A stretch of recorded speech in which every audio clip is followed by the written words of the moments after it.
I'm going to call on George Galloway to speak to you, but on the condition that he doesn't leave as soon as he's finished speaking.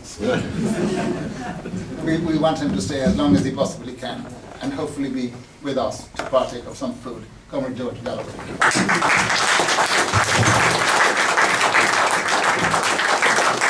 Thank you. Thank you very much indeed, Chairman Brower and comrades and friends, for the warm welcome. My drink of choice is water, and I'm having my fill. And with your permission, I will have to withdraw, not after I've spoken, but soon afterwards, because I gave up my next engagement because of my late arrival at this, but I still have a 3-hour live national radio show to do from central London, and must be in the studio at 9:25. So, bearing in mind the traffic congestion in Southall, which I reminded myself of this evening, I will not tarry long, with your permission, after I have spoken. I note that the People's Republic of China does not give your party any money, but if there is anyone here from the embassy still, you might just consider making a donation of some new sound equipment, and as you're making, as Jenny said, just about half of all the electronic gadgetry in the world now, I'm sure you can spare for such devoted friends of China some speaking equipment. I do hope that I'm being heard at the back of the hall. Please wave if I'm not speaking loudly enough. At the age of 14, had on my window, much to my mother's bemusement, 2 Chinese posters.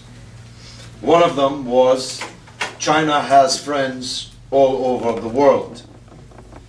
It was true literally, though a little misleading. And it was true that there were friends of China in Britain at the time, and probably everywhere in Britain at the time, just in ones and twos rather than in thousands. It was not that poster that bemused my mother, but the second of them, which was, and I recall it well, "Store grain deep, build the red bases." She couldn't work out exactly what that meant. She thought that perhaps I wasn't being fed well enough, and was a little perturbed that I might be building a red base at the age of 14 in a council house in a Scottish northeastern city. But she grew to appreciate what we have all appreciated this evening with great pride, that the victory of the Chinese Revolution and the foundation of the People's Republic of China is one of the very greatest and most profoundly important historical events in human history.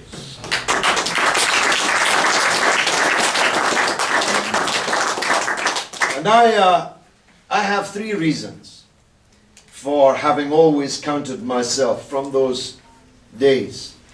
Oh, I should have mentioned there was a fellow at the time that I had the poster in my window, which had been given to me, I think, by a party no longer existing, calling itself the Workers' Party of Scotland. Yes. And the leader of the Workers' Party of Scotland was convicted of armed bank robberies in Scottish banks to raise funds for the party. Well, the embassy obviously wasn't helping them either. It was at that point that my poor mother demanded that I take these posters down lest we have a visit from the police. But enough of that. I have 3 reasons which I'd like to adumbrate for having always counted myself a friend of the People's Republic of China. And the first of them was alluded to very kindly by Comrade Brower in his kind introduction at the beginning of the meeting.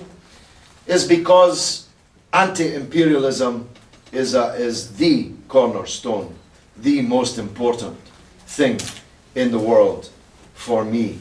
I come from an Irish background, and I'm also old enough to remember when the maps of the world in our classroom still were coloured pink, the colour of the British Empire. And one day, when I was around 8 or 9 years old, I came home and told my Irish grandfather that the teacher had said that Britain had had an empire so vast that upon it the sun never set.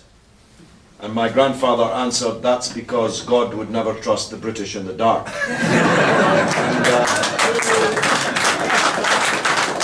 And, I never had cause to doubt him. But that's one of the reasons why the dogs that Harpal mentioned earlier bark as the Chinese caravan moves on and on, because the east is red and the sun is rising in the east, and they better get used to it.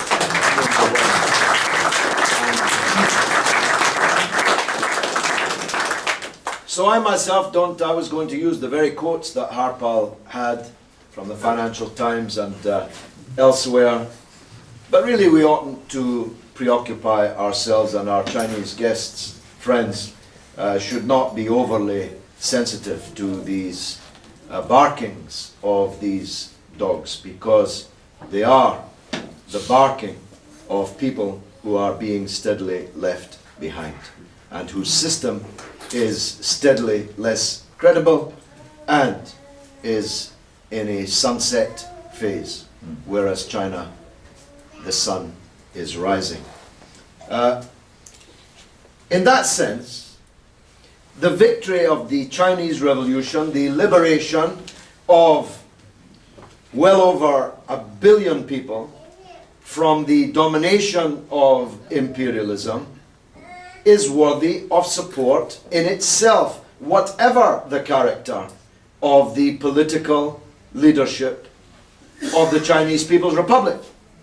There are people here, I know, I've spotted them, who don't regard China as socialist. Maybe not, though I'll come to that. Maybe it isn't. Maybe its policy on this or that is wrong.